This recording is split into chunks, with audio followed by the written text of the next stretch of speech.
High guys, welcome to my YouTube channel. আশা কৰোঁ আপোনালোকৰ সকলোৰে ভালে। আজি আমাৰ বনাব হৈছে স্প্ৰিং পটেটো।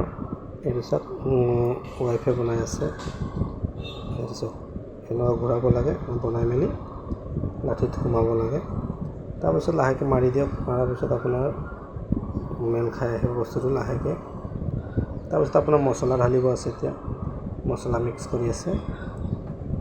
মছলা এতিয়া ঢালি লাহেকৈ অলপ পূৰা গিলা কৰি কিনে মছলাটো তাৰ ওপৰত লগাই দিব।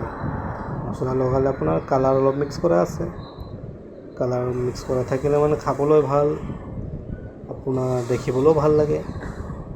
এইটো চাওক, মেইনৰ পিছত হয় এইটো মাৰি আছে। মোৰ ৱাইফে বনাই আছে ধুনীয়াকৈ।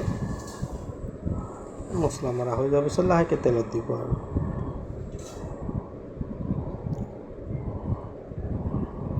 গাইজ, মছলা মৰা এতিয়া ফাইনেলি এতিয়া দিব তেলত।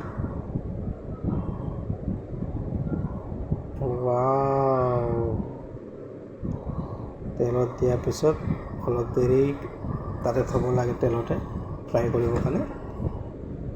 পিছত ফ্ৰাই হৈ আছে। সেইটো চাওক কেনেকুৱা ফ্ৰাই হ'ব। তাৰপিছত লাহেকৈ হিলাব লাগিব, দুবাৰ উল্টাই দিব আছে। তাৰপিছত ফাইনেলি আমাক ওলাই দিব আছে বস্তুটো। এইটো চাওক হৈ গ'ল।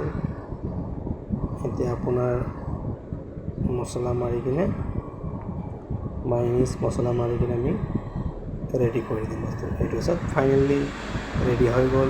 কোনে কোনে জানে জনাব প্লিজ বনাবলৈ।